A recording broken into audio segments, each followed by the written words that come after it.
Урматтуу балдар, улуу күнгө 2 күн калды. Ошондуктан 1, 2, 3 сынак болсун. Сынак болсун. Өтүп кетсин. Өтүп кетсин. Сынак, сынак. Болсун. Достор, үнүңөр такыр угулбайт кой. Такыр угулбайт.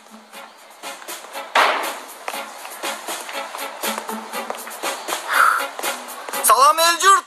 Даярбызбы? 1, 2, 3. Ура! Ура!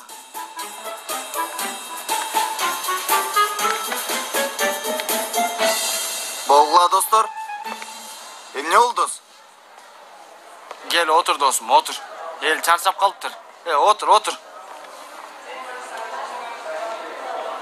Дагы эле ойлонуп атасыңбы? Жигитпей калганыңа кайгырып атасыңбы? Мен негизи ушул сынактын айынан кетип калсам деп аткам. Билбей атам Жанер. Өтпөй калсамчы? Экинчи турга өтүш үчүн упай жетпей калсачы? Керек болсо кетип каласың Дуру. Анын үстүнө сен каалаган упайды ала турганыңа ишенем. Билбейм эми. Башым айланып калды. Бул сынак сар санасы. Адамдын келечегин чечет да. Адам эмне каалаганын билсе эле максатынан тайбайт. Алдынан эмне чыкса да мен каалаганымды да максатымды да билем. Ошондуктан көңүлүм ток.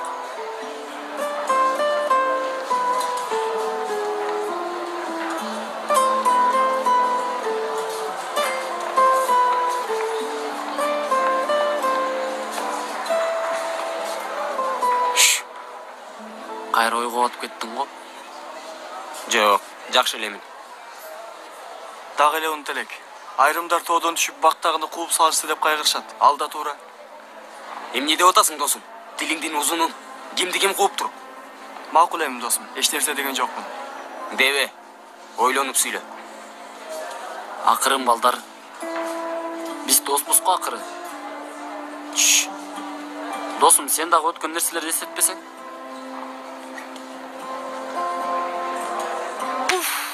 Мен нөл алат окшойм, нөл алам мен. Билгенимдин баарын унутуп койдум, Сейфи. Мээмдин ичи каңгырап боп-бош болуп турат. Мен бир суроого да жооп бере албайт окшойм. Тынчсызданмай жок. Тынч бол, Айшегүлүм. Стресстин айынан мындай нерсе болот экен. Мына, мен да ошондоймун. Сен ансыз деле башынан бери ошондойсуң, Сейфи. Мен болсо азыр эле ушундай болуп атам. Түшүнүп атасыңбы? Оба. Мээ өчүрүлдү. Тынчсызданма, жаным. Эй, берчи мага. Мына, кара.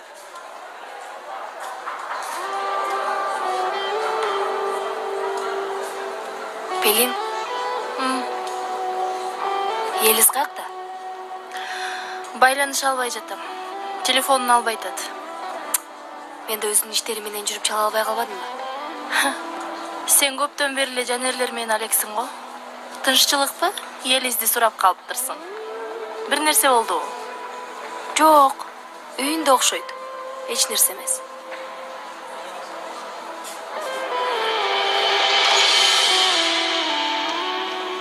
Кызым, сага тамак алып келдим. Келе кой эми, карачы. Кечинде да эч нерсе жебептирсиң, капа болуп жатам.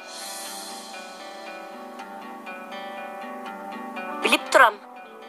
Мага ачууланып жатасың. Бирок суранам. Кичине мени да түшүнсөң, өзүңдү менин ордума коюп көрчү. Суранам. Ала койчу гана, сүтүңдү ич. Каалабайм.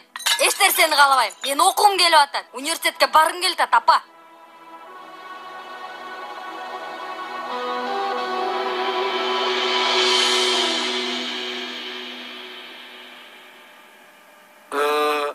Белгине жей, бүгүн маанайыңыз жок окшойт. Жок агай, ооба. Биз сиздин дайыма жылмайып жүргөнүңүзгө көнүп калганбыз да. Кабатырланып жатабыз. Тынччылык элеби? Дебеңиз агай, дебейли. Себеби анча жакшы эмес. Жолдоштор, баарыңыздар даярсыздарбы? Галип менен сүйлөштүм, жерди даяр. Метин агай? Кенен агай, мен өзү анчалык деле каалабай турам. Ой, азыр акыркы мүнөттө баш тартпаңыз. Эмне десем, мен ордума башка бирөөнү тапсаңар жакшы болот эле. Метин, эмне үчүн андай деп атасың? Сону болот, көрөсүң го? Чын эле, Yüksel туура айтат. Ой, ушундай күндө сонун нерсе болот дейсиң? Сен жазып койдуң, болду. Осмон агай. Бул эмне? Партанын астында жашанган окуучуларга окшоп. Чын агай, мен ойнобойм. Денем да, урухум да даяр эмес. Ай, сиз болбосоңуз болмок беле, Осмон агай. Болмок беле андай нерсе. Болбойт албетте. Болуңуз эми. Ойной аласыз, сиз болосуз. Кенан, Салих мырза менен сүйлөшүп көрдүңбү? Аны кантип көндүрөсүң эми? Бир азын алынмыш болуп атат, бирок бир айласын табабыз. Буйруса, себебин билесиң, ал мындай нерселерге кичине каршы да. Силер мага ишенгиле, мен көндүрөм. Осмон агай, каяка? Агай, коңгуроо шыңырап жатат. Мен барайын, даярдана баштайын. Столдун баарын сүртүп, бардык жерди сүртүп дегендей толтура иш. Ансыз да сабакка кечигип жатам. Мен азыр барышым керек. Токтой туруңуз. Осмон агай, кайда кетип атасыз? Сиз жок болбойт да. Агай, суранам антпегилечи. Азыр трибунада белгине жыйдагы отурса керек. Ушул салмагым менен коюңузчу суранам. Чын, кыйнабагылачы. Кыйнайм. Бир жакадан баш, бир жеңден кол. Анан дагы бир үйдө жашап атабыз. Мен да сизге кичине сөзүм өтсүн. Туурабы агай? Барасыз.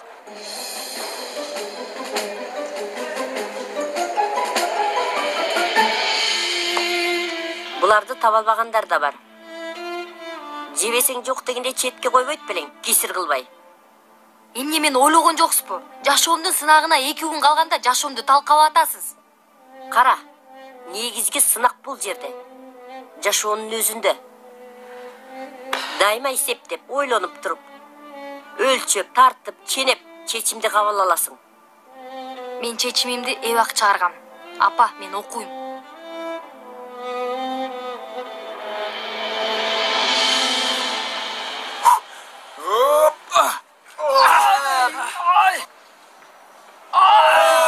Bir, iki, üç, aylığımыздın moldosu. Atqa beret samandı. Mordan çığa tütünü. Bilip alçı bulsandı. Takmıca cup baldar, cup.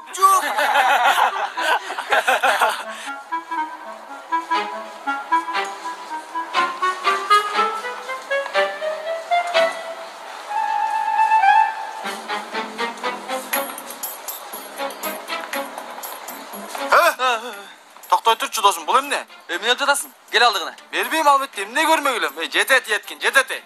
Досум, салт ушундай. Акыркы жумада дептерге деп ачмай жок. Балик мен өзүм жакшы сезбей жаткандырмын. Берчи суроону, чыгарып алайын. Эмнени өрөйүн? Мен Марио. Оп.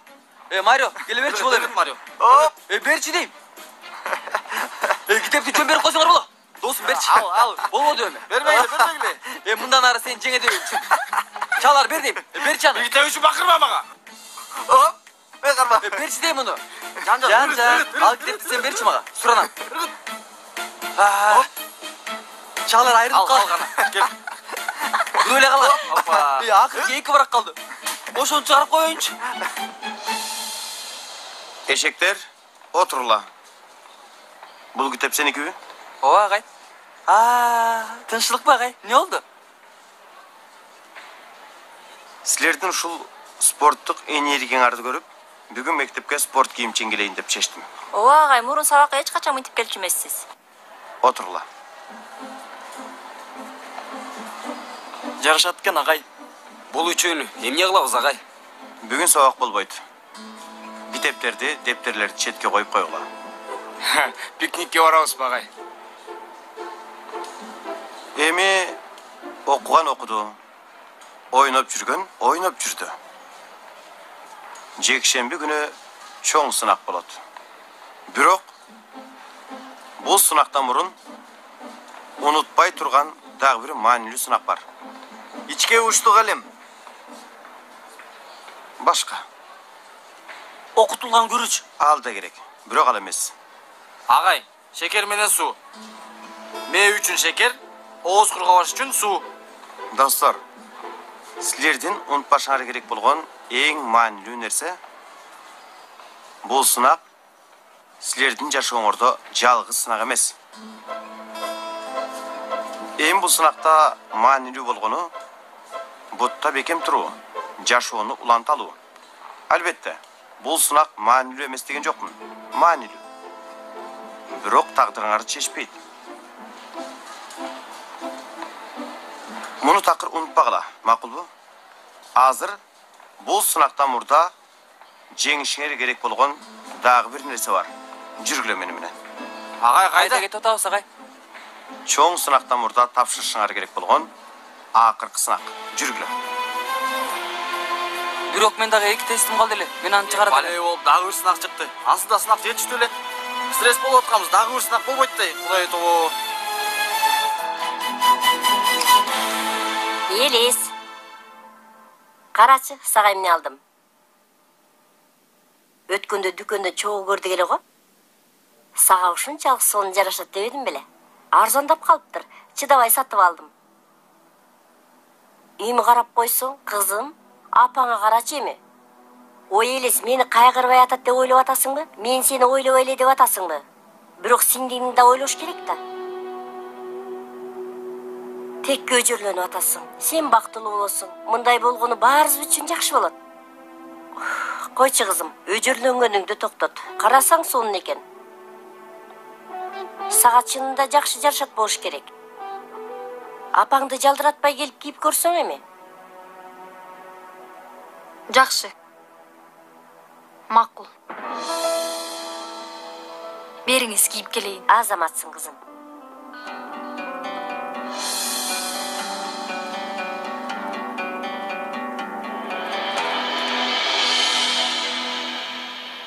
Досум, агай формаңарды кийгиле деди, башка эч нерсе деген жок. Дагы эле баягы көп өзгөрмөлүү теңдеме сыяктуу. Кенан агайдын кылыгы да. Дайыма ушундай. Дайыма жашыруун. Дайыма сырдуу өзүнчө. Эмне болуп атат достор, түшүнбөй атам. Сынактан мурда стресстен чыгаруучу оюн деди. Бирок бул жашыруун түрү эле адамды стресс кылат. Бизди стресс топ кылып, себетке салышпасын. Чын балдар, Кенан агайдан ар нерсени күтсө болот. Чын азыр алдыбызга күчтүү команда чыкса, эч кийлигише албайт. Андан көрө кыздар командасы чыкса жакшыраак болот эле. Досум, максаттар эмне болду экен, Сынак тапшыры электе бир шабайларын суутуп коелу деп атса керек да. Кана балдар. Даяр болсоңор кеттик.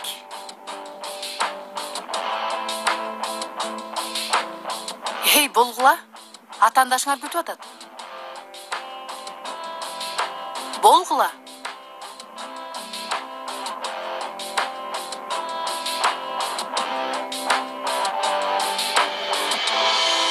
Ушунчалык сонун болуп калдың. Көз тийбесин, төтө. Кудай сага көз тийгизбесин.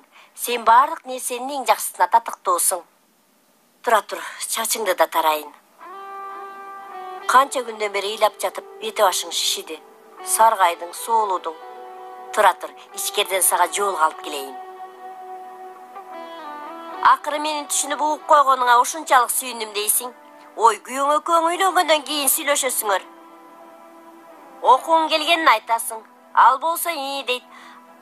Андан кийин окуйсуң. Окуу качып кетпейт го. Муну да алалы. Буларды алып жакшылап жасан. Кызымдын көркү ачылсын. Тиге суп-сулуу көк көздөрүң көрүнсүн. Елис.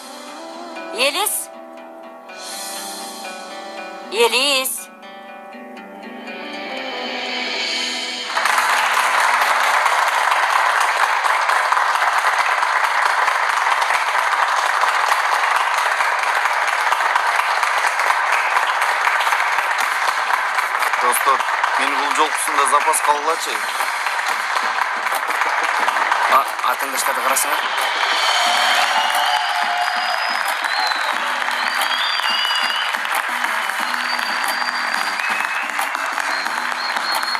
Достор, биздин атаандашыбыз болуп мугалимдер командасыбы же менин көзүмө көрүнүп атабы? Эмне?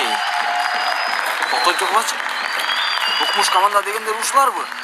Бул көргөндөрүм чындыкка окшошпой атат го. Эмне болду? Аябай таң калдыңарбы? Эми таң калуу деле эмес агай. Кичине чочуп кеттик. Кызык болот окшойт. Бир кызыктай эле болдук агай. Сиздерге каршы ойнойбузбу? Ооба. Эми сынактын алдында кичине көңүл ачкыла эс алгыла дедик. Болгон ушул. Кенан агай, оюндан мурун балдардан аванс алып коелу. Коркуп атасыңарбы? Агай. Бул иш заттын тыгыздыгын табуу дегенге окшобойт. Эми сиз физиканын падышасы болсоңуз, биз бул жердин падышасыбыз. Агай, сиз физиканы канчалык жакшы билсеңиз, биз да баскетболго ошончолук жакшы ойнойбуз. Макул андай болсо. Ертең физика сынагында көрүшөбүз. Туура эмес айтып алдык окшойт. Анда сиздерге 10 деген эсеп менен аванс бере алабыз. Менимче 20 болсун. Бут көнсүн агай, Макул. Анда менден 30. Жетеби? Эй балдар, көп эле мактанбагыла, болду. Эч кандай аванс жок, матч 0-дон башталат. Кана барыңар, ордуңарга баргыла анда.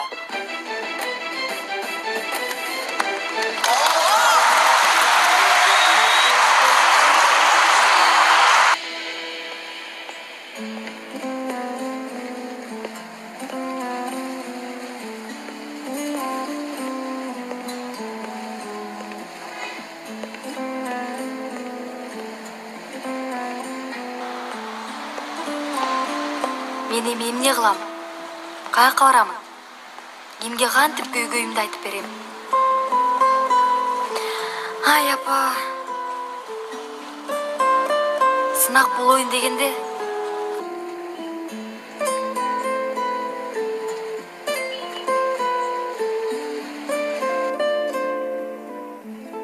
Балдар өздөрүнүн ишине атышат. Ошондойбу Метин агай?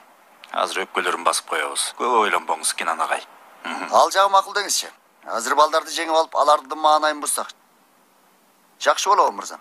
Педагогика жактан да караганда, анын сынактын алдында маанайлары бузулат. Менимче агай туура айтып жатат. Азыр майдандан кетели. Тынчтык менен жеңилдик деп башыбызды тик көтөрүп кетели. Бул иш бул жерде бүтсүн. Ай, сиз да кечкен аладыңыз го Осмон агай. Биринчиден спортчунун намысы деген нерсе бар. Түшүнүктүүбү? Биз жеңиш үчүн майданга чыгалы. Жо, жолдоштор, мынчалык чоң ойто турган нерсе эмес. Эң болгон сынактын стрессин жок кылыш үчүн бул оюнду ойлоп таптык. Ооба, кандай болсо да жеңебиз. Булар кечекиле кичинекей балдар да.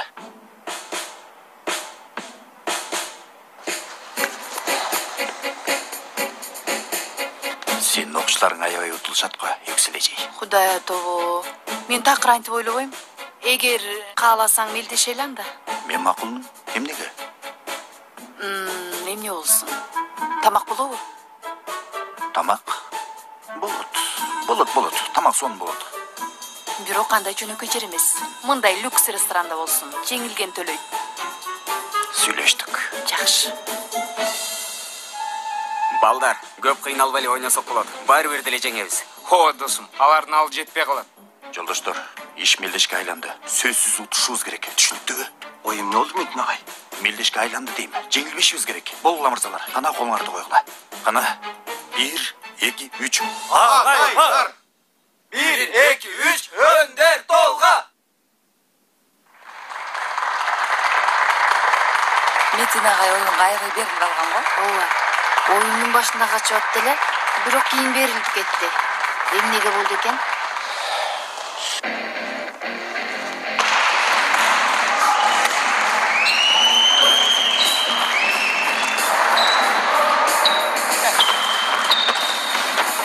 Барыңыз, ойносоң чыгыңыз.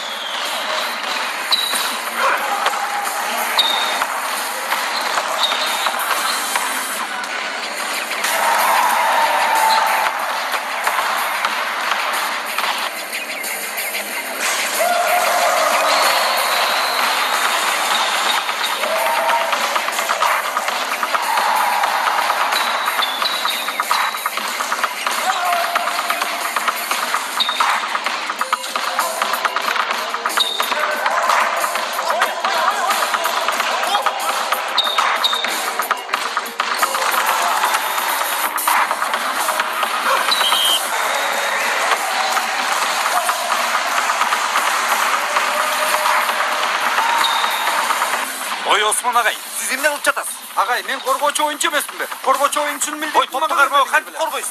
Оюмду коргоп атам. Кичине практика болду деп жатам. Кир, биринчиден топ кир, кармай албайм. Барыңыз, ойносоң кармай албайм. Агай, тим коюңуз, болуңуз эми ойноңуз.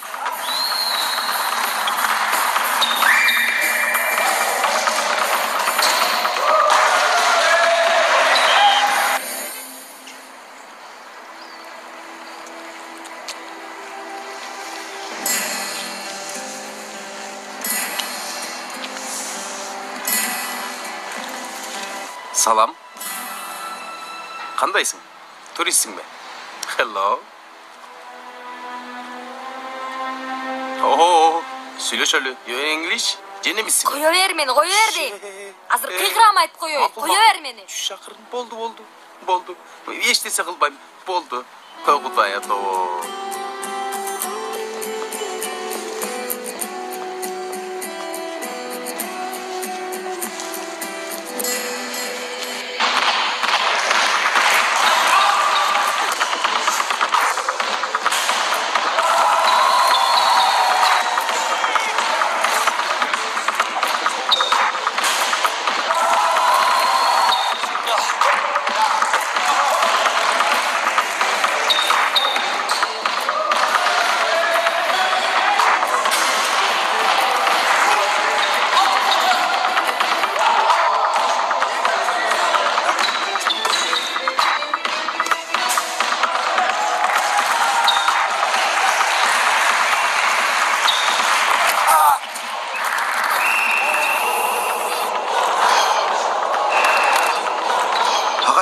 Жақсы емес пе? Жақсы ләмді. Жақсы. Жақсы ләмді. Сен эмне кылып атасың? Мүдүрдү да ушун түртсө болмок беле. Мүдүрбү. Ал менин ата-анашым азыр. Майдаңда мен атамды дагы тааныбайм. Бахадыр, эмне кылганыңды билип турасың ба? Бирок бул жер өч ал үчүн туура эмес жер. Туура эмес учурдагы. Түшүндүң балам? Адам болуш керек.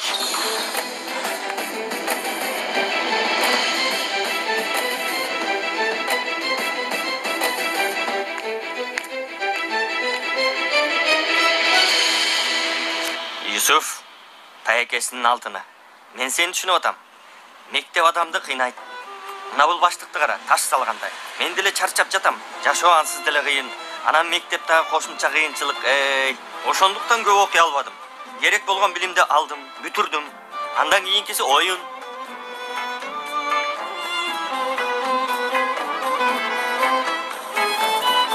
Балдар, макул бары сонун. Бирок матч бүтөт. Сынактар башталат. Сабактар бар, билесиңер, туурабы? Ооба, Жанер туура айтат. Жок дегенде айырманы жок кылышсын. Макул, ойноп эле коеланда. Бирок билгизбейбиз. Бирок намыстанып кетишпесин. Ооба. Келгиле. 1, 2, 3, önde Tolga. 1, 2, 3. Hayır.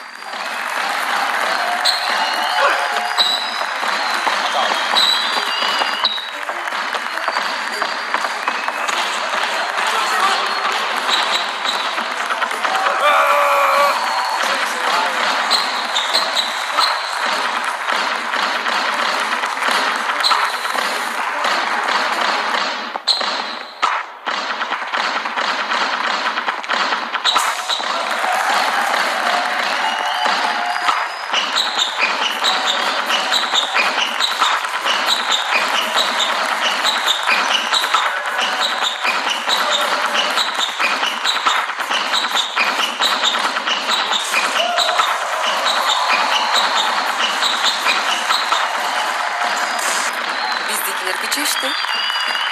Menin oyun boyunca bizdiklerimiz. Balдар oynamaya koyuştu.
Poyraz. Болгула кичине жакшылап ойноого жеңилбешиңер керек. Макул эже. Болгул.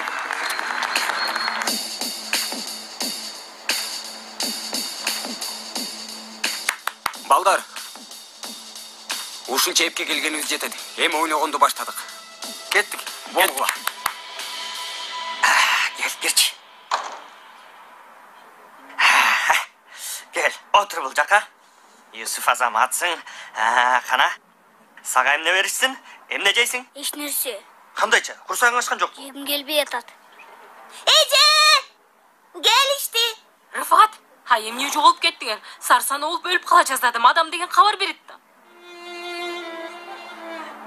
Юсуф? Сага эмне болду асылым? Эч нерсе болгон жок. Эркек киши ыйлайт бекен. Не? Ыйладыңбы? Эмне, сен ыйладыңбы? Ойлонуп кетейин. Эй, Пакизе, эркек киши ыйласа болмок беле дейм. Укпай атасыңарбы, козум? Ыйладым, көңүлүм жок болду. Мугалим да кайгырды. Үйүңө бара бер деди. Ошон үчүн сиздерге чалды. Болду, эч нерсе болгон жок. Өзүбүз үчүн той тамаша кылабыз. И мага окшош күчтүү, булчуңдуу киши болосуң. Булчуңдуу? Курсагың бар деген келди окшойт, Козум, курсак түрк кишинин булчуңу да билбейсиңби? Рыфат, болду сүйлөбө. Кана айтчы алтыным. Ким сени мектепте капа кылды, а? Магачы, же чоң класстардагы бирөө сени капа кылып койдубу? Айтчы жыңа, айтып Пакиза, чоң класстардан бирөө капа кылса, мен өчүн алат элем. Курт кумурскага Юсуфумду жем кылып берет беле. Кудай үчүн койчу, эми Рембо окшошпой эле койчу. Үйдө тараканды көрүп калсаң, Айнур чурка деп мени чакырасың го. Сүйлөгөнү келгенде эле укмуш баатыр болуп каласың, ошондойбу? Койчу козум. Деги эле сага сөз жокко чиркин. Сүйлөбө, бала айтып берет. Кана айта кой, кана.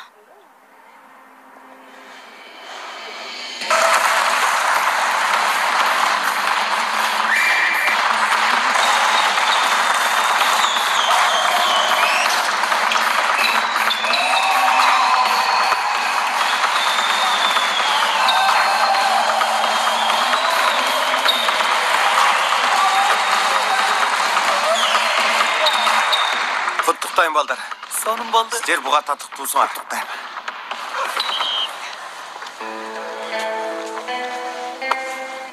Мен барып дароо жуунушум керек. Бардык жер кир.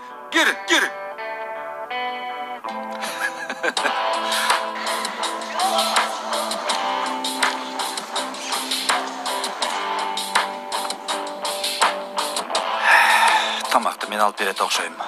Ооба. Так ошондой. Жеңсек дагы бар бир мен төлөйт болчумун. Чын элеби? Ушунчалык берилип ойнодуң го утулуп калбаш үчүн. Колуңдан келген кылып атат дедим. Сени сараң окшойт деп ойлоп калдым эле. Очей, болгону утулганда каалабайм. Кеттик.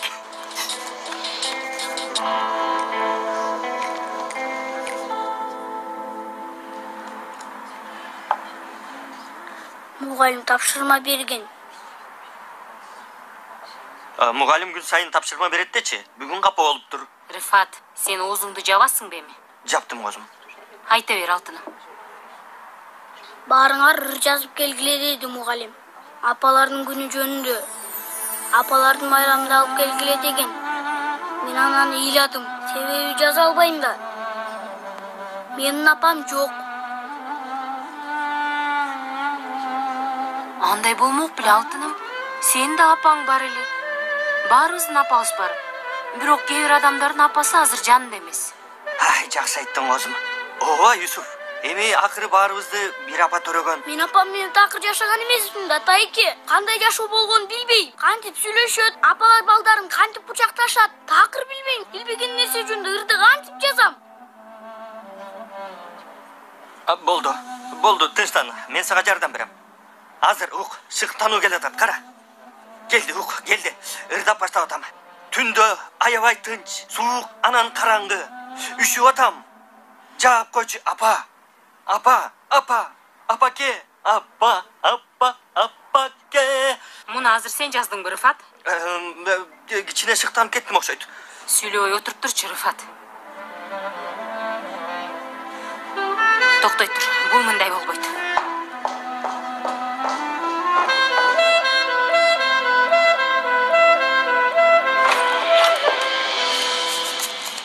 Салам. Салам.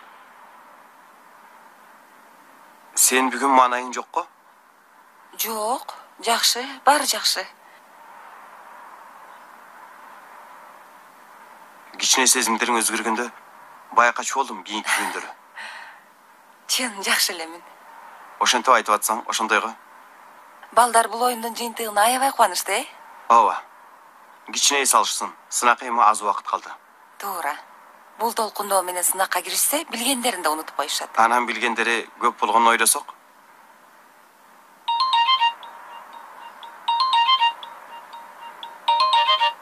Угуп атам Айнур, тынччылыкпы? Ошондойбу? Макул. Сабак эрте бүттү. Эрте барып калаңбы? Көрүшөбүз. Эмне болду Кенан? Юсуфтун анча маанайы жок экен. Тамак жетире албай коюшуптур. Эмне үчүн жок экен? Ой, тиги мектебинде апалардын күнүнө карата бир тапшырма беришкен экен. Кичине капа болуптур. Мен барсам оңолуп калар. Токто, мен сени жеткирип коеюн. Юсуфка да жолго кетейин. Жакшы болот. Жекке да барсак болот. Ал жакта аба тазараак. Аябай жакшы болот. Ошентсек, Юсуфтун маанайы жакшы болуп калат. Ооба.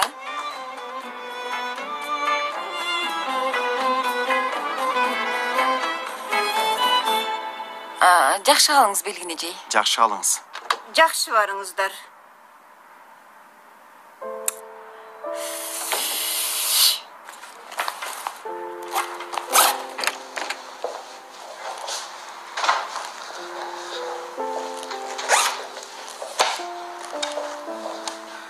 Белгинежей кандайсыз? Оюнду көрдүңүз окшойт. Мен кандай ойнодум? Негизи топ кичине тазараак болгондо дагы да жакшы болмок, бирок Ошол жерде эле магай. Оюм ал жерде эмес эле. Кечирип коюңуз. ооба ойлонуп отургансыз. Эжей, сизди бир нерсе капа кылдыбы? Түшүнбөдүм. Эми мен айткандарым көңүлүңүзгө тийдиби? Ой, жок агай. Сизге тиешеси жок. Эжей, кааласаңыз мени менен сүйлөшсөңүз болот эми. Чоң рахмат. Мен бакчага чыгып кичине эс алып келем.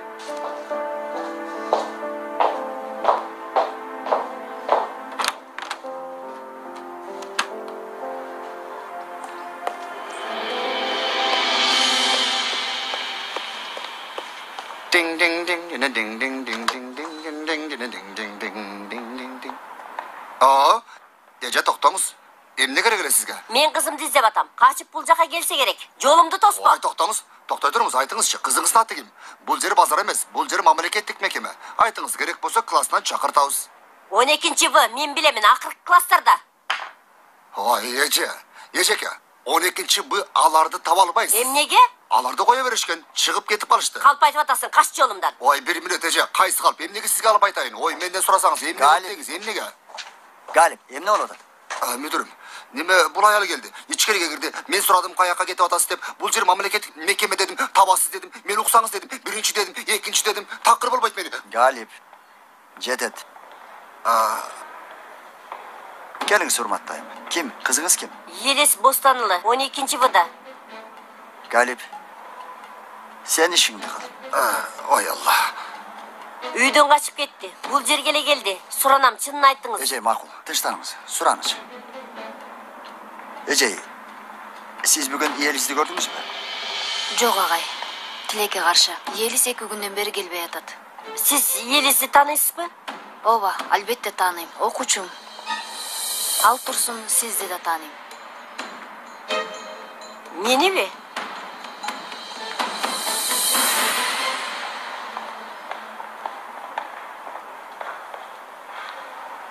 Сен эмне мынчалык катуу ойноп атасың? Мүдүрдү катуу уруп койдуң го. Ой ага, эч нерсе болбойт. Жок, сен мүдүрдөн кайсы өчүңдү алайын деп атасың? Көңүл урба досум, эч нерсе жок. Ансыз да кароолго алынганбыз. Башыбызды балайдан алыс кармашыбыз керек. Макул досум, болду эми кеттик.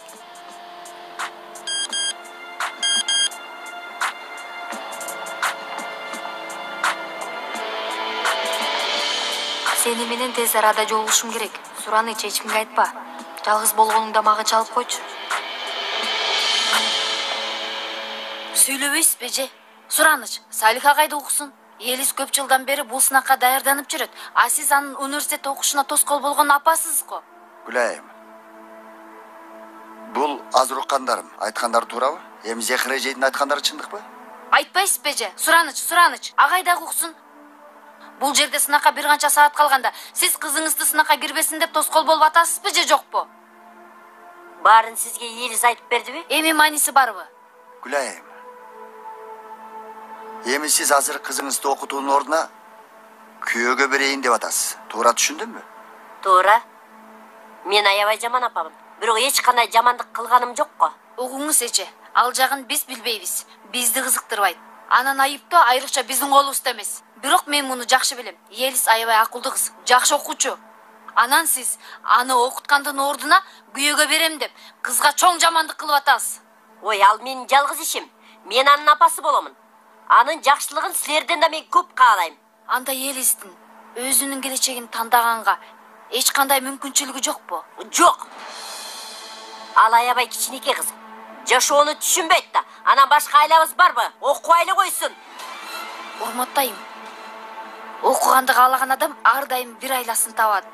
Стипендия деген бар, кандай десем, достору бар, биз мугалимдер да бар. Бул жерде бекер жүргөн жокпуз. Макул. Караңыз.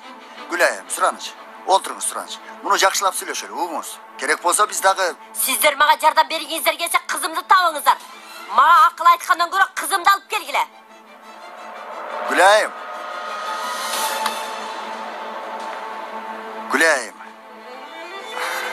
Гүлайым, макул.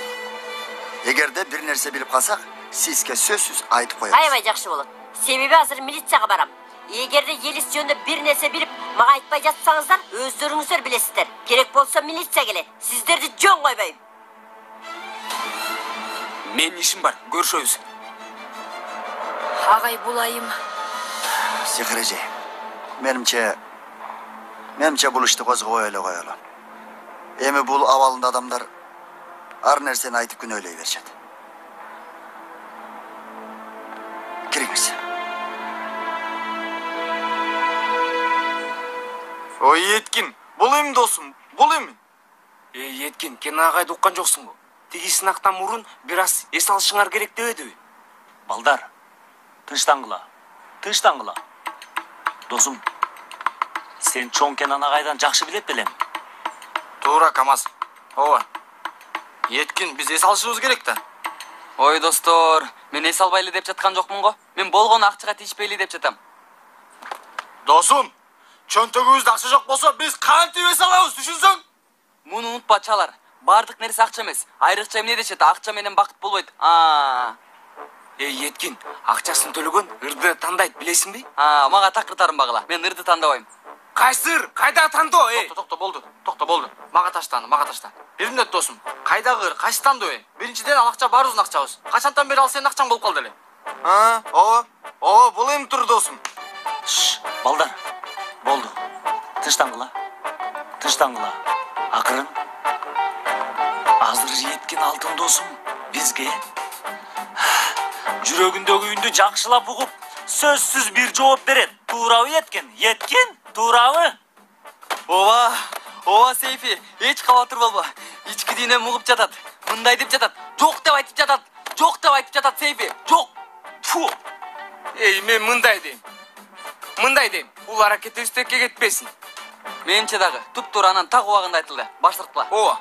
Еткинди бул жерден алып кетели. Ооба, жакшы пикир. Карма муну. Багыт эң жакын банк филиалы. Жок, антпегиле, дөрбөгүлө. Досум, кое берчи. Кыйкырбачы. Бул нерселер силердин башыңардын ичинен чыкты. Элдин баары бизди карап сүйлөбө. Кеттик. Ой, Сейфи, сен жүрчү, айланып кетейин, жүрчү. Сурана мен. Кыйкырба дейм, кыйкырба. Паркта мени бакыртпагыла. Кыйкырбай. Мени бул жерде бакыртпагыла.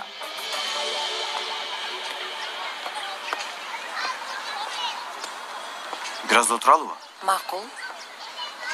Келчи гана улум. Айтчы гана, мектепте сени мынчалык капа кылган эмне болду? Бардык окуучулар апалар жөнүндө ыр жазышат. Эжей мени сен жазбасаң да болот деди. Апам жок да. Бирок мен жазгым келип атат, ата. Апа жөнүндө жазгым келип атат. Жаза бер улум, бир жазып кой. Жазайын. Бирок апам менин жашы кандай болгонун билбейм да. Менин апам да, атам да сизсиз. Ырды сиз жөнүндө жазайынбы? Жаза бер. Албетте жаза бер. Эмне үчүн болбойт эле? Аталар күндө эмне кылам анан? Юсуф алтыным. Мен да апамды аябай кичине кезинде жоготком. Мен мектепке баргым да келбейт эле. Апасы жок чоңою кандай болгонун жакшы эле билем. Ошондойбу? Мен сен атының Измирде жашайт деп ойлоп атпайымбы? Атам 27 жыл мурун башка аял алган. Мени өгөй апам чоңойтtu. Чынында өгөй апа дегеним туура эмес болсо керек. Себеби аны өз апамдай жакшы көрөм. Ушундай сөздөрдү айттара тургандай багыптыр. Колун өбө турган аял экен да. Ошондой. Элиф эже, мага ыр жазганга жардам бересизби? Ага, жок дейт белем. Албетте жардам берем. Мына болду анда. Мен аябай кубанычтамын. Ата, сиз Элиф эже экөөңөр үйлөнө албайсыздарбы?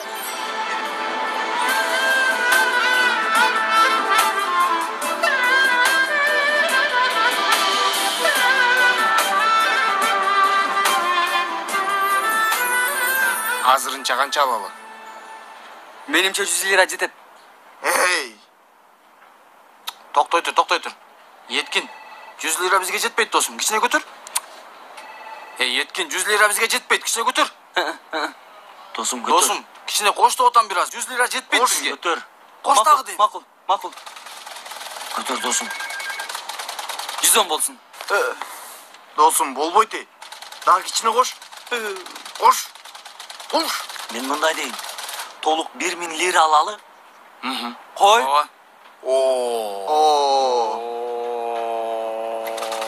Аны мага айттыбы? Ошондого. Сага эле айтты. Сейфи, оозумдан чыгып кетти. Досум, мен кара, сен азыр барбы? Банктын ортосуна тургузуп алып таштайм азыр. Койчу, антпе. Досум, уктап жатам, чын айтам. Сени бир кашык сууга чөктүрүп жиберем, түшүндүңбү? Болду, макул. Сейфи, кечирип койчу. Макулбу? Сейфи. Бир нерсе болду, балдар. Неме? Байке, билесизби? Биз бул баладай сараң баланы көргөн эмеспиз жашообузда. Байке 40 миллион эле мурда. 1000 болду азыр. 1000 болгону үчүн ушундай болуп атат. Биздин 40 000 акчабыз бар. Бул бербей атат. Мындай деп атат. 100 алалы дейт. Биткеден кийин 110 деди. Эмне десек да болбой атат. Эми ал акча менен баарын жасаса болот. Ойлонсоз байке мындай. Эмнени кааласа ошол болот. Биздин кезек. Бол, кезек келди, баскыла, баралы. Жакшы калдыңыз. Сакчы байке.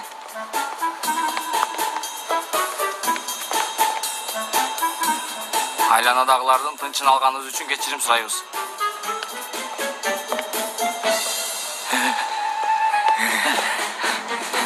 Акырынчы. Саламатсызбы? Биз 100 лира алат элек. Эмне? Токтой тур, Еткин. Жеткин. Болду, жетет. Бир урам, Чапчы аркыны. Урбасаң, мен Макул. 1000 лира болсун. İçim atışıyor atat, içim.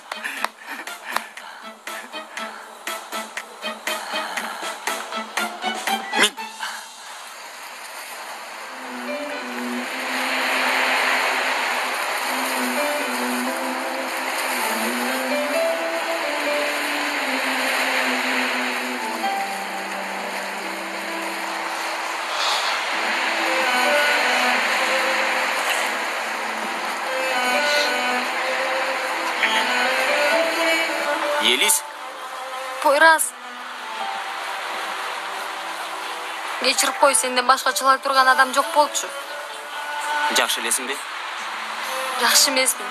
Эч жакшы эмесмин. Сен үшүп калыпсың го.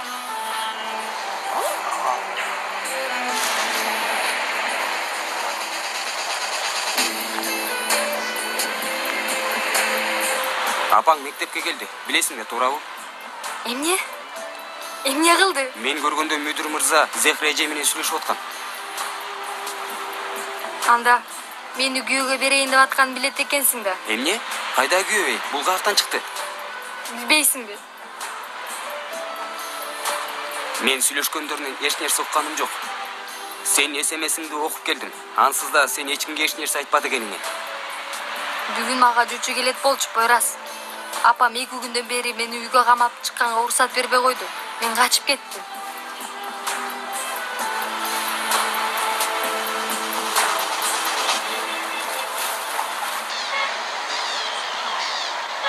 Hoş geldinizler.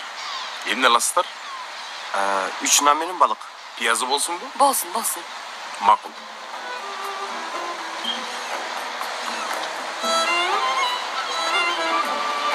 Карачы тыйгыштарды. Көрдүм. Сонун учуп кетип баратышат.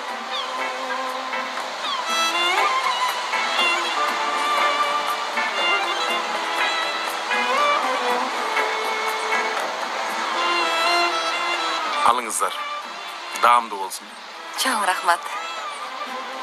Кана ала кой.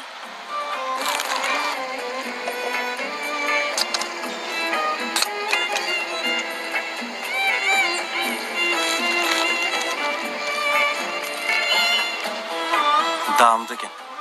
Сонун экен. Ошондойбу? Акырын балам, акырын. Оозуңдун баарын булгадым. Токто, токто. Дароо сүртүп коебуз. Болду, жок калды. Чоң рахмат.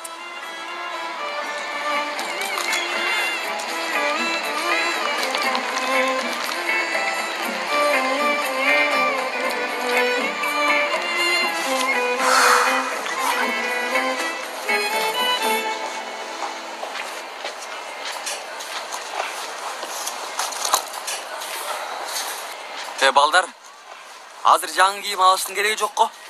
Досум, стрессти жоготуун эң жакшы ыкмасы дүкөн кыдыруу. Ооба досум. Аялдарды карачы. Алар стрессти эң жакшы түрдө чыгарып атышат. Макул. Бирок көп оолугуп албайлы. Макулбу? Акыры аял эмеспиз го. Еткен өзүңдү кыйнай бербечи. Биз эмне кылышыбызды ансыз да билебиз. Сен сарсан оолбу. Балдар, бул кандай? Мага жарашабы? Жарашпаса да жараштырабыз, КамАЗ. Акча бар, бакыт бар досум. Жан-жан. Кандай, а? Кандай? Эми кызыктай го. Жарашкан жок. Өмөр, кандай?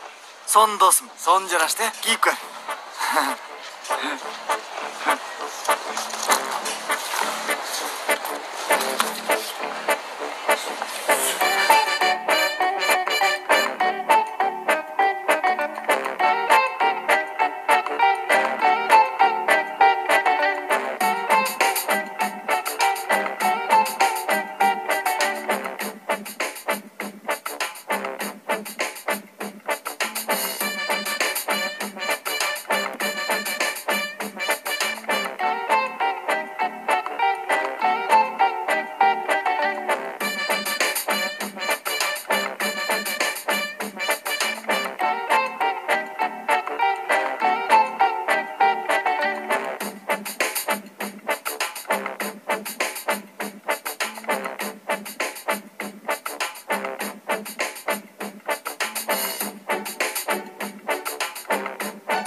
Жан-жан, кычырайсың го досум. Жылан, өзүнчө эле. Коюпмуш. Досум, бул размер менин размерим. Бирок бул куртка кичине тар болуп калды окшойт, Токтой турчу. Досум, бул размер мурдагы размер. Бул сенин 8 гамбургер же электеги мурдагы размериң. Эми сен азыр бул размерден 2 размерге чоң алышың керек. Ал размер азыр кийип турган размериң.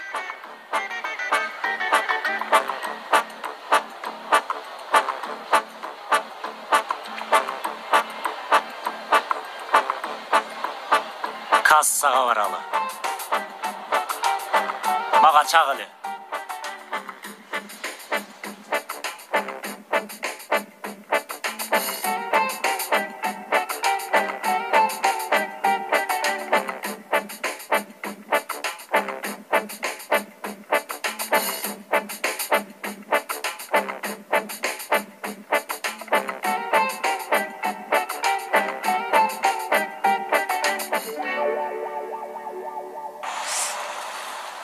апам окушумду каалабай атат. Менин колумдан башка эч нерсе келген жок. Ошондуктан качып кеттим. Менин жалгыз гана мүмкүндүгүм бар. Ошол үчүн Ал кандай мүмкүндүк? жекшемби күнү сынактан аябай жакшы бал алуу. Эгерде бир жерге өтсөм, балким ошондо макул болушат. Эми сынакка кирмейинче мен үйгө бара албайм. Барсам эч качан чыга албайм. Уруксат беришпейт. Анан эмне кылайын деп атасың? Билбейм. Балким сен мага жардам бере аласың деп ойлогом. Эми бара турган таанышың, туугандарың жок бемне? Башка эч кимге ишене албайм. Таң калып атасыңбы? Классташпыз, бирок мындай болот деп ким ойлоптур? Мектептегилердин эч кимиси мен мынчалык абалга түшөрүмдү такыр ойлошпосо керек. Кабатыр болбо. Бир айласын табабыз.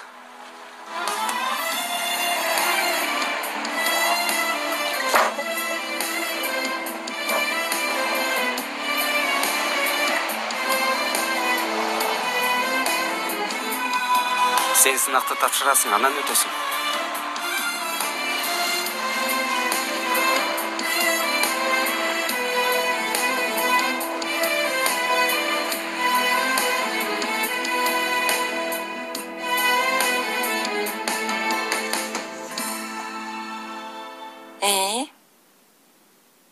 Ой, бир киши менен бала бар бул жерде. Чын элеби? Көрөйүнчү. Чын эле бар го? Чындап эле бар. Юксел, сенден коркуш керек. Мына, менден эч нерсени жашыра албайсың. Айтчы гана, бүгүн эмне кылдыңар?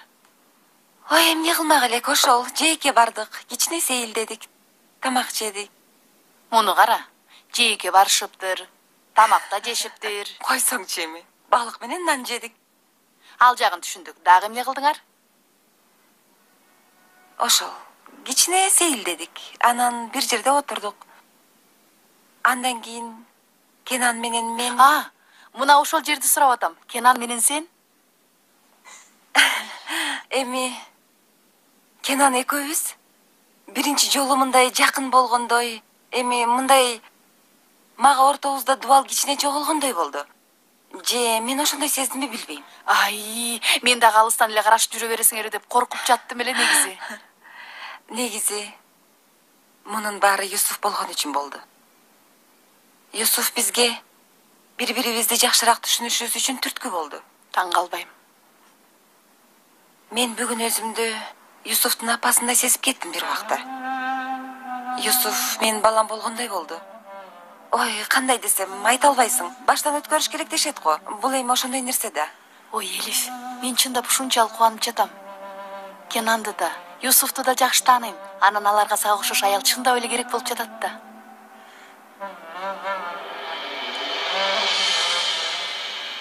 Элиф, жакшы элесиңби? Туура эмес сүйлөп койдум окшойт, Жок, жок. Мен жакшы элемин. Чындап элеби? Ооба. Суу алып келейин. Сага да алып келейинби? Жок.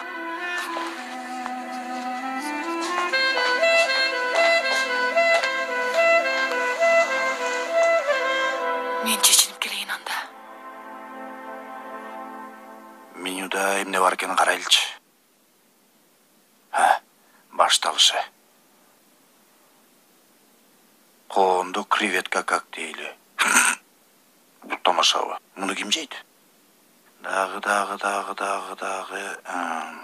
Жаклин менен бом-бом. Эмне деген тамактар жаза беришет. Ой, Кудай ато. Дагы. Просто малдын эти. 45 лира. Малды бүтүн берет окшойт. Агай? Агай, кебетеңиз кантет?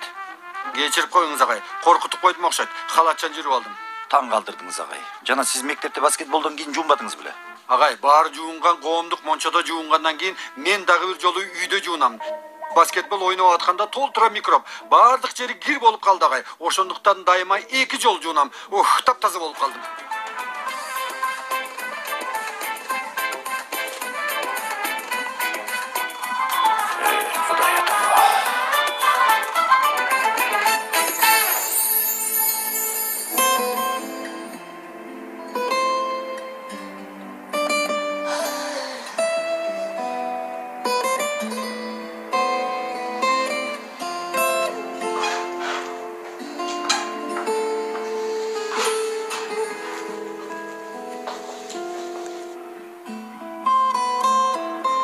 Elif. Башкача болуп жатасың го. Жакшы элесиңби? Эмне болду? Дагы эмнени айтайын? Эртеден бери кофени шылтоо кылып сурак калдың го. Кана келчи эми, кичине сен да сүйлө. Силерде кандай жаңылык? Кандай болуп атасыңар? Силер дегениң? Түшүнбөй каласың да бат эле. Албетте, сен менен метинди айтып жатам. Эмне болуп атасыңар? Билбейм. Эми ортодо эч нерсе деле жок негизи. Метин дагы эле уялып мамиле кылат. Мындайча айтканда, бир нерсени билдирип койбойюн дегенсип. Ошондой да албетте, мектепте болсоңор. Баарыбыз сезимдерибизди жашырабыз. Билем. Мен ошон үчүн бир себеп таап метинге түрткү бердим. Эртең кечки тамакты чогуу жейбиз. Жок, сен чындап элеби? Экөөңөр баргандасыңарбы? Аябай сүйүндүм.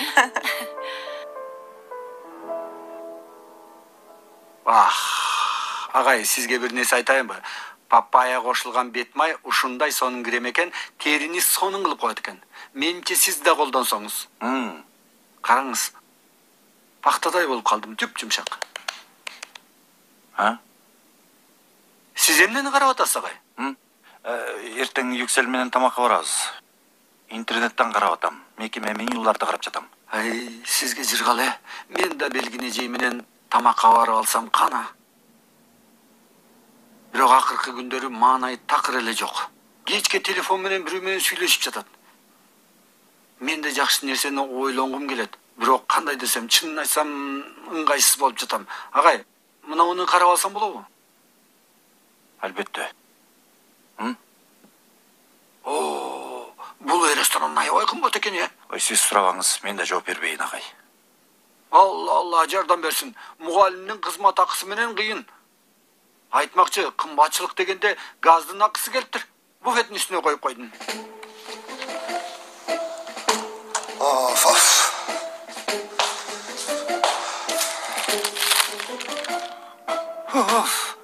Агай, бир нөлдү ашыкча жазып коюшуптур. 400 лира. Агай, туура, бул кыш аябай суук болду. Ошондой десеңиз, мен мынча колдонгон эмесмин. Азыр мен колдондум окшойт. Себеби класста. Бул жер үйбү же мончобу? Күндүз душ, кечинде душ, түштө душ. Агай, акыны чогуу төлөйүн дейт элем. Бирок мейман болгонум үчүн уруксаат бербейсиз. Билем. Бирок караңыз. Кыйналсаңыз, керек болсо сөзсүз айтып коюңуз. Макул. Жакшы мейманым бар да.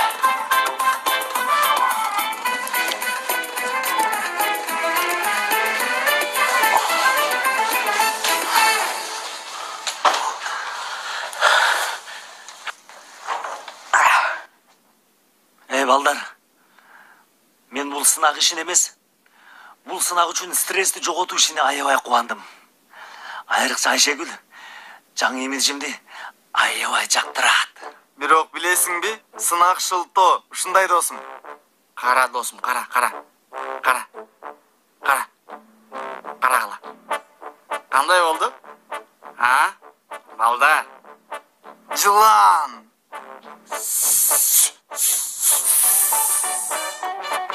Досум, жинди болуп калдың эй. Так ошондой. Балдар, баары сонун дегилечи. Бул үйдү кичине өзгөртүш керек. Согуштан кийин калгансып, муну карасаң. Сенин колуң эч нерсеге тиген эмес, Жанер. Чака менен шыпыргын ордун эле билесиң. Мен алмайын айтып атамбы. Кандай десем, мындай дагы чоңураак масштабтагы бир нерсе үйдүн коздугу дегендей. Ошондойго. Туура. Эми мындай. Негизи үйдү жаңылап койсок, сонун болуп калат эле чын эле. Мындай сырдап, аңартып койсок, жууп дегенде. Туура. Жанбайын. Бирок досум, бул имиджге бул ооздор жарашпай атат. Ал кандайча? Эми мындай тиги ооз. Ооба. Кандай десем, чын эле. Эми кичине немеге окшош? Эмнеге окшош? Не? Сырды агартуу дейсиңерби? Болду. Силердин сынак стресси жана шылтооңор.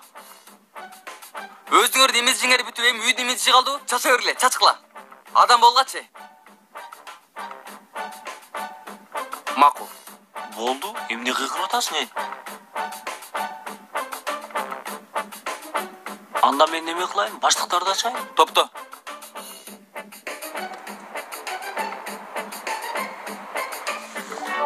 Кана? Бүгүн son күн болду ya ата. Ооба, сонун болду. Элиф эже чын эле аябай жакшы эже. Ооба, аябай жакшы. Аябай жакшы көрөм аны. Менимче дагы сүйкүмдүү адам. Ата, сиз менен азыр ачык сүйлөшөлүбү? Тынччылыкпы, Юсуф Тажан? Мындай ачык деп калгансыңбы?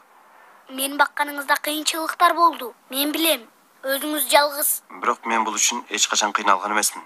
Баары бир жаныңызда бирөө болгондо, мисалы Элиф эже сыяктуу. Сен бул нерсени көп ойлоп койдуң. Кээде мен дагы, Элиф эжең дагы ыңгайсыз кылып коесуң. Дагы ачууланып жатасызбы? Жок, ачууланбай эле. Бирок азыр ачууланам. Бол, уйкунун убактысы. Түнүң бейпил болсун. Жакшы жатыңыз. Балдар, арстан жаткан жерини белгилүү болот. Мына бул жерге арстан сүрөтүн тагалы. Дуалдар болсо сары кызыл булалы. Кудай то, досум, эгер андай кыла турган болсок, мен дагы дуалдар сары менен көккө боеп салам. Кара бүркүт алга. Анда мен шыпты акка, полдорду болсо карага боёт коем. Койчу. Ой, болду. Кудай то. Эми түшүнүктүү болду. Бүйөр менен бояксыз болбойт экен. Башаламан болот го. Болду балдар. Акырын, тынчтангыла. Эң жакшысы үйдүн баарын кызыл көк кылалы. Жакшы жарашып калат. Балдар, акырын болгула. Үйдү боёсунун ушу дагы каяктан чыкты? Ансыз да бир канча айдан кийин бардык нерсе өтөт. Сынакка киргенден кийин баары ар кайсы жакка тарап кетебиз. Ижарага алынган үйдү актайбыз деген сунуш кимден чыкты? Мен түшүнбөй жатам. Таркай турганыңызды каяктан билесиң, Еткин? Чын эле? Туура, Еткин. Баарыбыз балким Стамбулдагы университеттерге өтөбүз. Каяктан билесиң? Ошондойбу, Марио? Ошондой досум. Ошол таш, ошол имарат жашооланат. Тура. Мени уксаңар? Балдар, анда сырдоо актоо иштерин баштайлыбы? Мындай дуалдарды баарын мындай ачык, жаркыраган түстөргө, Жарашпайт дейсиңби, досум? Жарашат, досум, жарашат. Кара, кебете башыбызды жаңырткан болсок, үйдө да жаңырталы. О, макулсуңарбы? Мен макулмун, досум. Мен дагы макулмун, Мен да макулмун. Ашты албай койгондун кашыгы сынып калсын. Балдар, жөн турган жерден силер эмне чыгаша кылып атасыңар? Кудай ото, эмне эркиндигибиз менен ойноп атасыңар? Келечекке инвестиция кылган акчабызды эмне ары бери чачып атасыңар? Макул эмесмин, досум. Макул эмесмин. Еткин, бир жол болсо да сүйлөөчү. Чын эле жетет, Еткин. Бир чабам азыр, көрөсүң. Колуңду кой. Досум, булар жашыл майдандарда көргүзү келген аракеттер. Мына ушулар да. Эй, кесме! Кесме?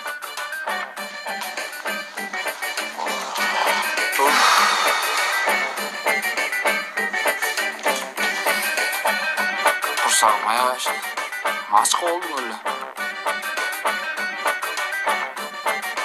Балдар, силерге бир жакшы, анан бир жаман кабарым бар. Биринчи кайсысын айтайын? Жакшысын амашта. Жакшы кабар, ачыкка калбайбыз. Жаман кабар? Жаман кабар, кесме күйүп калыптыр. Бирок эми мындай, каттамадай болуп калыптыр. Бирок жесе болот, кытыр.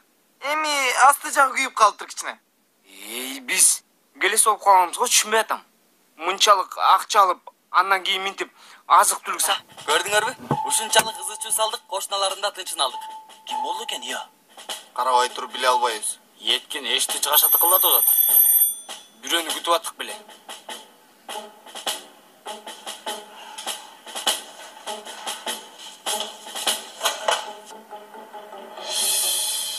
Койрас, тынччылыкпы дос, бир нерсе болду.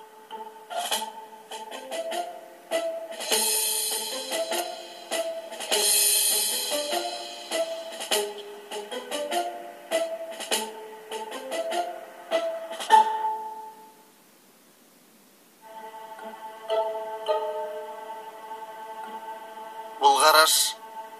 Мен бул карашты бир жерден көргөм. Мен да көргөм, бирок көрмөксөм болуп коем. Эмне болду? Балдар, тынчтангыла. Конок келди. Өтүңүз. Салам, балдар. Анан дагы бирөө бар. Тынчтангыла. Оппа!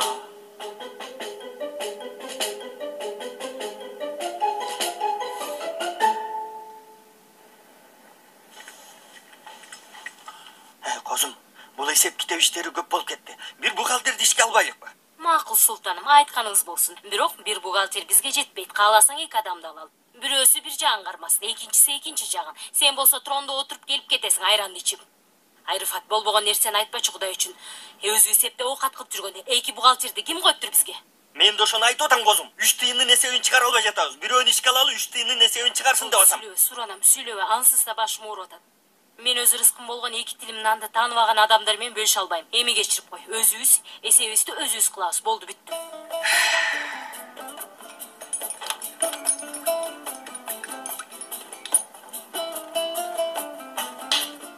Келди биздин алайындалон. Карасаң кайра учуп ойлорго батып кетти. Азыр бизди көрбөй жатат го дейм. Жезде? Угуп атам Рыфат. Жок, жөн эле салам берейин дегем. Алейкум салам. Эгерде бул абалдын себепкери Элиф болсо, мен мурдумду кесип берейин. Мен да ошону ойлоп атам козум. Аябай сонун күн өткөрдүк. Чоң рахмат. Жакшы жат. Дагы СМС келди. Карасаң, оозу кулагына жетип калды. Желкесине чейин жетип атат кубанганынан. Албетте, биздин эркелешкен биринчи айдарыбыз өтүп кетти СМС жазуулар. Паркта куушмай оюндары, тизелеп туруп ырырдаган өтүп кетти. Бардык нерсе көпүрөдөн өткөнгө чейин экен, Мен сага 2 мүнөттүн ичинде сүйүү толгон СМС жиберем козум. Акырын жибер, өз башыңа катуу тийбесин. Эмнеге? Айрфат, дөрбөч каяктай нерселерди айтып. Бир үйдө жашап атып, бири-бирибизге тит деп СМС жиберебизби мектептеги окуучулар окшоп. Максат романтикалуу болуу, козум. Мен махабатымды көрсөтүш үчүн бардык нерсени кылам. Чын айтып атам, СМСте маселе жок. Рыфат, бул эмне? Сен 72 лираны эмне кылдың я? Ой жөнөт дедим козум, болгон ошо. Макул, ал жерге жаз. Муну дагы жаз. 72. Билесиңерби? Кылбаган жалгыз ушул жардамыбыз калды эле. Аны да кылып койдук. Балдар, азыр үйүбүздө үйүнөн качкан кызды жашырып атабыз. Тактан аскан эшик ансызда. Ар түрдүү кылмышка ортоктош болобу? Балдар, бул жолку абал олуттуу. Ой кыздын апасы арыз жаса баарыбызды өлтүрөт. Анан жашы жетпеген кызды жашырганыбыз үчүн бизди өлтүрүшөт эй. Жок досум, ниетибиз ак болгондо далилдей албайбыз да. Жаштыгыбызда жыргай албайбыз. Эми бул жолукусунда сөзсүз 15 жылга кетебиз. Сөзсүз. Оозуңа кара таш эй. Не? Кенан агай муну билип калса бизди жок кылат го. Анан үстүбүзгө сүлгү жаап коет. Тарыхый чаң баскан текчелерде ордубузду алабыз да анан. Ооба, ошондой эле кылат. Мунусун да ошондой эле кылат. Мага кара катуу жигит. Издеп ушул үйдү таптыңбы эмне? Эмне кылмакмын? Биздин жатаканага алып барат белем. Ал да туура. Эми эмне кылабыз? Болду Камас, акырын. Тынчыңды кетирбе. Сөз бир айласын табабыз. Досум, кыздын бара турган башка айласы барбы? Эми эмне кылалы? Кыз үйдөн чыгарып коелу. Билбейм эми досум, мээм иштебей калды. Балдар, кичине акырын болгула. Үйдө конок бар. Макул. Кел, Элис. Кечирип кой, Элис. Ванна анча таза эмес болчу. Жок, эч нерсе эмес. Мен түн ортосунда силерди да ыңгайсыз кылдым эми. Дөрөөчөй. Андай болгон жок. Биз бейтаныш белек. Чоң рахмат. Эми баарыңар бир туугандай болуп калдыңар. Силер билбеген эч нерсем калган жок.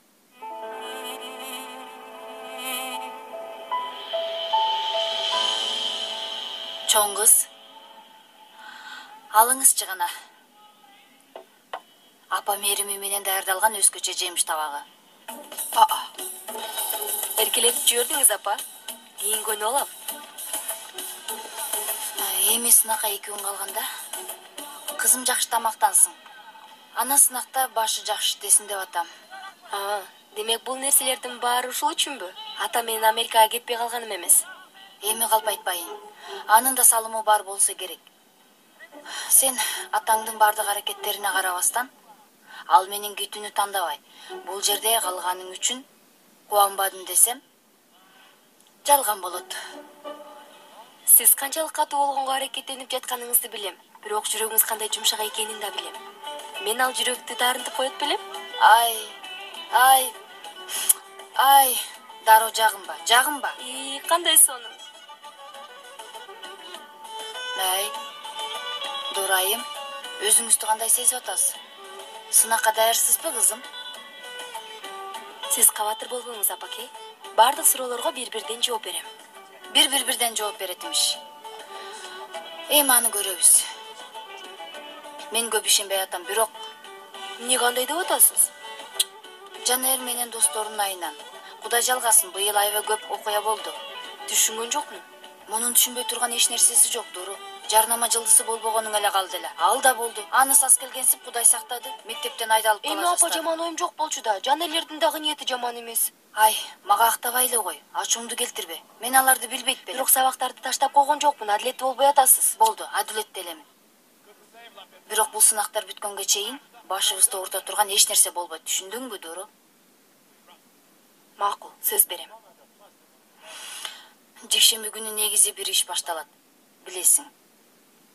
Тандоо бүткөнчө, экинчи кадам бүткөнчө, сен бир университетке киргенге чейин эми өзүңдү кичине кыйнайсың, макулбу кызым? Сөз берем апаке. Баары сиз каалаганыңыздай болот. Менин каалаганым үчүн эмес, кызым. Эми бул сенин келечегиң, сенин эркиндигиң, ошолор үчүн. Ай, мен кирди жаям деп унутуп калыптырмын. Кара, токто, муну бүтүрүп коеюн. Сен кечке отура бербе, макулбу? Уктап эс ал. Жемиштердин баарын түгөтөсүң.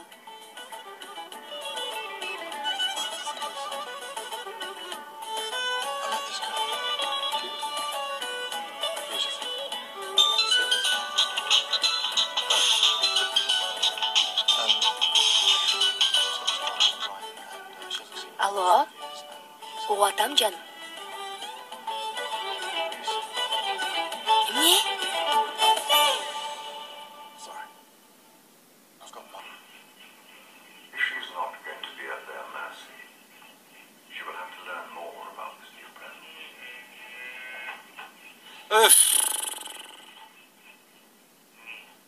Ой агай, чын, мындай болбойт да.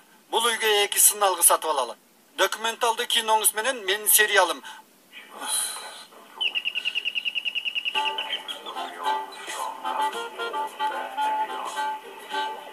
Мен ачып коем.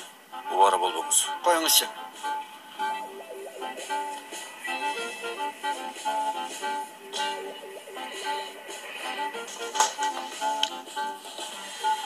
Келиңиз байке, ким керек? Метин мырза жокпу?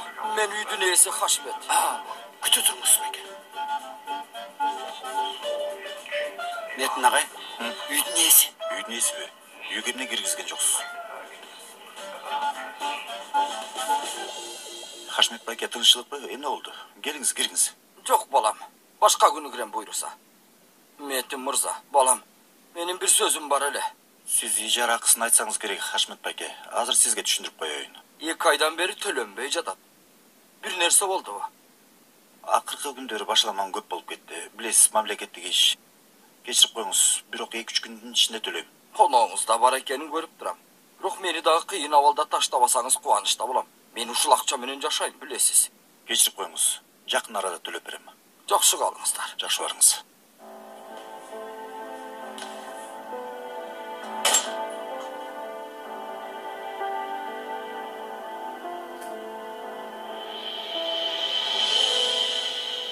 Мени кара.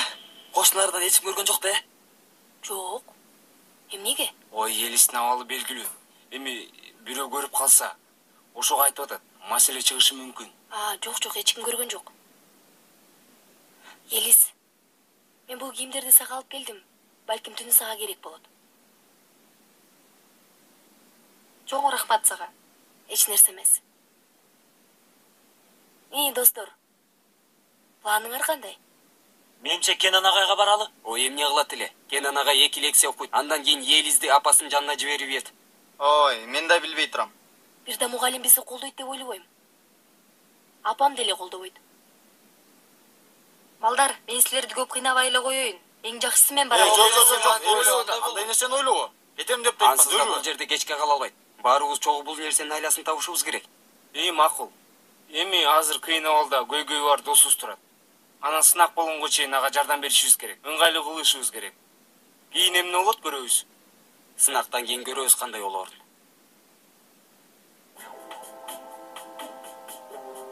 Бизди бар ғой. Куткарса бир эле Еткин куткарат. Еткин, сүйлө.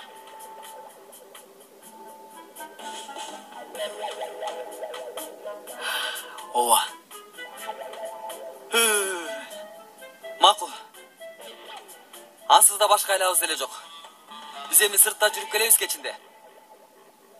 Эртең башка айла издеп көрөбүз. Ой, андай кылганыңар болбойт. Мен силерди үйүңөрдөн чыгарып салам. Ай, Елис, биз ансыз да үй жок калбайбыз. Эми көчөдө да калбайбыз. Анан азыр акчабыз да бар. Акчалуу учурларыбыз. Ошондой үй эткин. Ал кандайча? Мейманканада түнөйбүзбү, Жанер? Ооба, албетте, мен буга макулмун. Ооба. Эч кандай мейманкана жок. Балдар, менин чынында үйүңөрдү баса алгым келбейт. Мен бир кичинекей эле жерге жатып уктайт элем. Эгер уруксат берсеңиз. Кудай үчүн мына бул өгүздөрдүн кебетелерин карачы. Булар турса ушул үйдө сен тынч уктай аласыңбы? Сен өзүң буга ишене аласыңбы? Анан биз эркек балдарбыз. Эшикте бизге эч нерсе болбойт. Макулбу? Елиз уксаң.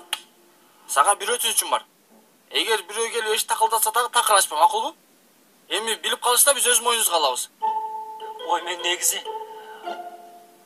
мына бул жерге бир жерге жатып алат элем. Неме дейин деген. Эми досторум менен түн эшикте тоңум келбей жатат, чынында. Эми жакшы пикир. Басып сейилдөө туурабы? Мен жууркан менен жастыкты алып алайынчы. Азыр келем. Мейли анда достор тууралы. Мен кеткенимди апам билбейт, байкап калбаса эле болду. Мейли андай болсо. Туралы. Койрас кеттик. Болгула кеттик анда, болгула. Болгула кеттик, болгула. Макул, сен чыкчы. Чык. Макул, көрүшкөнчө. Курткаңды ал, курткаңды.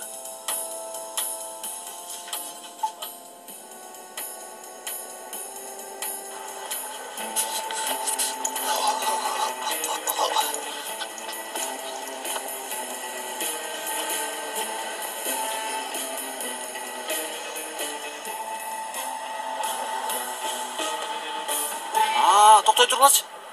Токтой тургула. Бир мүнөт досум. Бир мүнөт. Неме дейм? Кафеге барсак болбойбу? Кафенин ачкычы сенде го, катуу жигит. Кафенин ачкычы болгондо Елизди ал жакка алып бармакмын. Мейли балдар, силердин сөзүңөр бүтпөй турган экен. Мен жатаканам ансызда аркадагы көчөдө. Мейли көрүшкөнчө. Досум, бизди да жатаканага алып барчы. Жашынып билгизбей ичине киребиз. Сакчы байкелер бар. Болбосо билесиңер ансызда. Мейли көрүшкөнчө. Ой, достор. Биз сыртта тоңолу. Койраз мырза болсо жылуу жатаканасында, бөлмөсүндө жыргап жатсын хазадага окшоп. Ох, мынча сонун дүйнө, я. Ой, болду Сейфи, сүйлөнбөчү көп. Бүтүп деле калды күн. Чыкканга чейин аз эле калды дейт элем. Бирок дагы көп бар экен. Эми ага чейин аман болсок. Ой, досум, мурда атымлардын мындай клубтар болот эле. Эстеп атасыңарбы? Азыр да болсо, ошол жакка кирип уктайт элек. Ооба, досум. Ошол убакта сонун күндөр өттү. Ошондо баркын билбептирбиз. Биз эмне деп атабыз, сен эмне деп атасың? Эмне эле деп атасың түн киргенде, Кудай ато. Мен мындай дейин, достор, дагы кичине акча алалы, бир мейманканага баралы. Силер өзүнчө апыртып жибердиңер го. Кийин фастфуд деп жатып келечегибизди жеп атасыңар. Анан үйдү сырдоо пикири чыкты. Анын үстүнө мейманкана чыгашасы. Сөз жок. Сөз жок. Жетет еткин. Туура. Туура.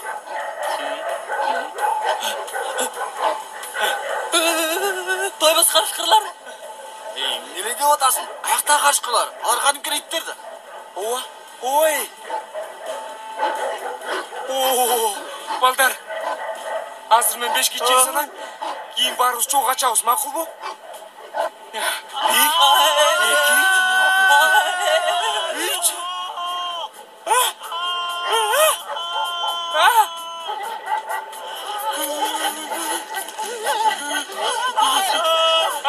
Балдар!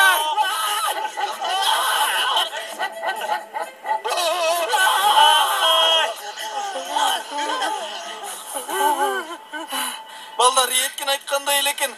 Карышкырлардын тобу экен. Жок дегенде өзүбүздү куткарды. Эми жок дегенде бул түнү түнөп чыгыш үчүн жер таптык. Шүгүр кылалы. Ал эмне? Бул эмне я? Ал эмне?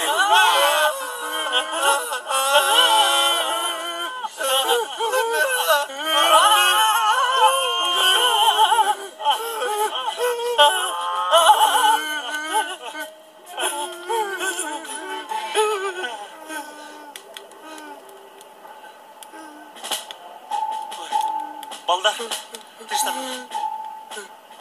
Болды ақырын. Жоқ дегенде. Жылынып алдық. Бирок мындай болсо, буту колубузду ишке алып кетет го.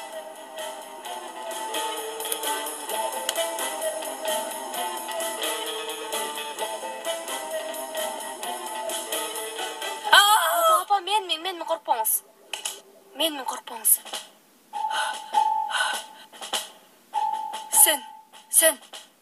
Сен кайдан келатасың түн ортосунда? Мен неме? Сөздү көп бурба, каяктан келатасың деп сурап атам. Жанер чакырган сүйлөшөлү деп. Эртеңке чейин күтө албаптырбы жигит? Шашылыш нерсе экен? Ай кудайыма, эмне экен шашылыш болгон? Маанилүү деле эмес. Дуру, мени ачуулантпа. Маанилүү деле эмес, бирок шашылыш эмне экен? Апаки, Жанер дайми, мындай нерсени кыла берет. Мени кара. Сен жана эле 2 саат мурун бул жерде сөз бердиң эле го? Эч нерсе кылбайм деп. Сөз бердиңби, бербедиңби?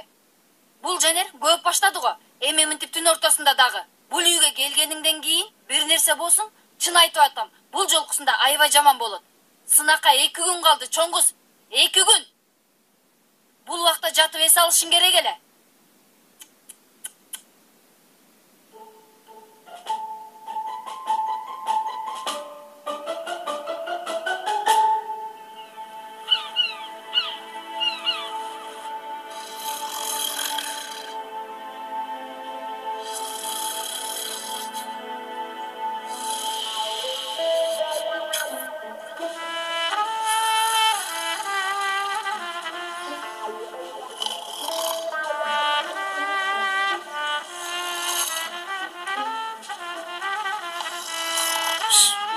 Таң атып тур балдар.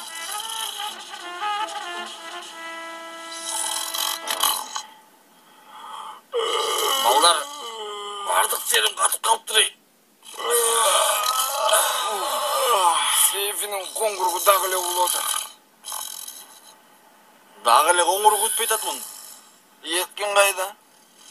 Биякта. Ой, бул жооп бербей атат. Досум, тоң калды атасыңбы?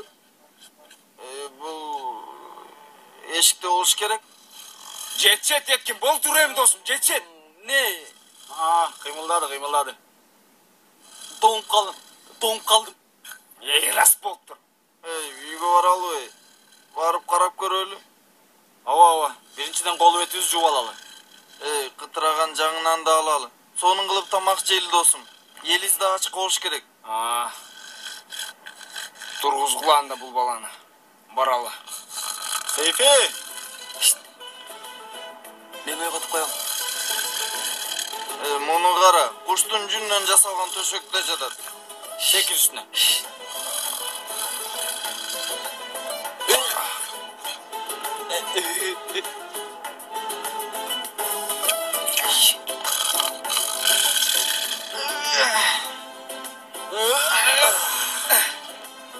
Секир үстүнө. Синелеби? Ооба. Мага муну кылдырбагылай.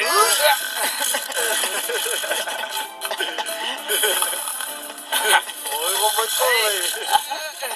Колуrum тартат.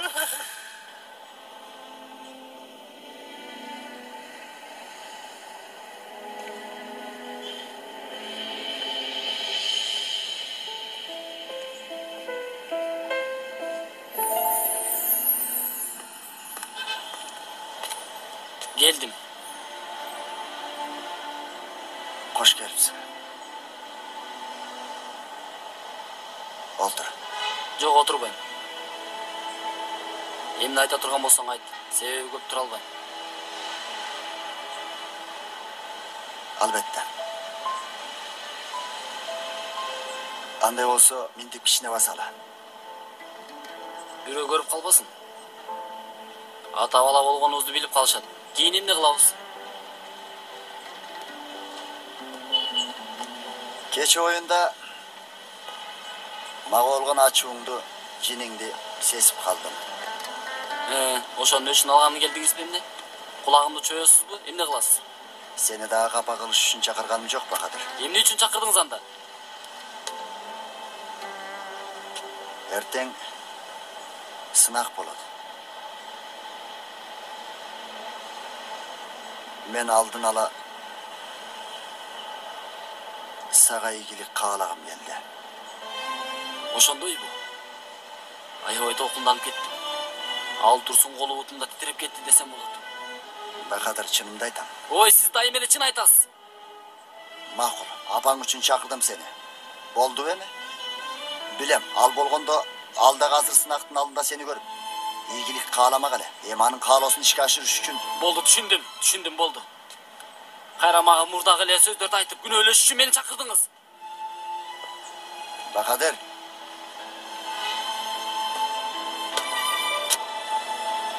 Эй, сенин мага айта турган башка сөзүң жокпу? Жек көрүүдөн башка мага болгон сезимдериң жокпу? Ата, жокпу? Болду. Эми мен андай дейим келген жок. Мен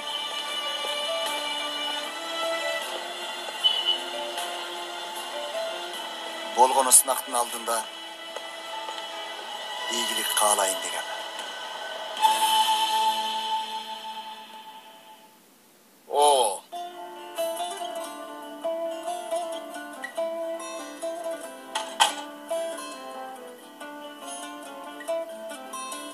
Уксаңар достор. Бул үйгө эмне болгон? Кудай. Достор, бул жер биздин үйүбүзбү? Келдиңерби? Кутмантаң. Мен силерге тамак даярдап күтүп аткам. Чай дагы даяр. Ашканада. Достор, бул эмне я? Четерге же элдин үйүнө пери келгендей болуптур. Елис, сен эмне кылып таштадың? Эч нерсе. Эми кичине үйдү жинап койдум. Ашкананы сүрттүм. Анан мына бул кириңер бар экен, буларды жууп койдум. Келдиңерби? Кана. Ал ич кийимиң окшойт. Макул, неме кылба? Аны. Ой балдар, силердин кылганыңардын жанында бул эч нерсе эмес. Ой. Мен чыдай албай атам, болду. Келгиле тамак жейличи. Балдар, тиги баштыктагыны алгыла. Макул, мен чай алып келейин азыр. Башта. Турла, алгыла. Мен алгыла нандан. Нандан алгыла балдар.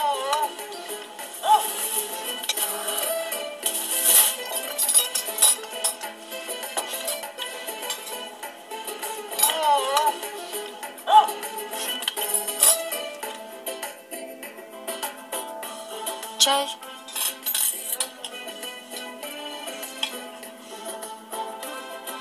Олайын. Адам болду, адам. Аял, сол.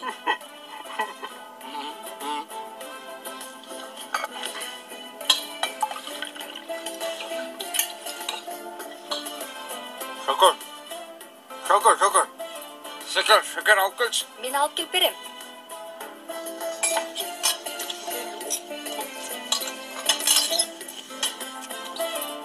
Şekerди таба албай койдум. Şeker. Şeker кайякта эткин, сен карап келчи.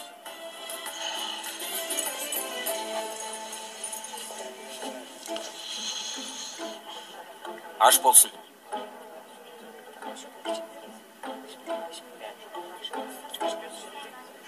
Эже? Рыфат байке менен сүйлөштүңүзбү, Пакиз эже? Эмнеге? Ой, сизге айттым эле го, бүгүн эрте кетишим керек деп. Эртең сенин сынагың болот эле. Рыфат байке! Эмне болду, Пакиз? Рыфат бол келди, полиция келди, полиция. Мен сага айткам туурабы? Токтотчу жигит. Мынакей. Так эле ушул бала. Муну кармаңыздар. Токтогула, мырзалар. Байке, мен Тармал кафе башкармалыгынын несимин, Рыфат Санжаклы. Эмне болгонун бизге дагы айтып бере аласызбы? Ай, кудайым ай, кайрада полиция келдиби?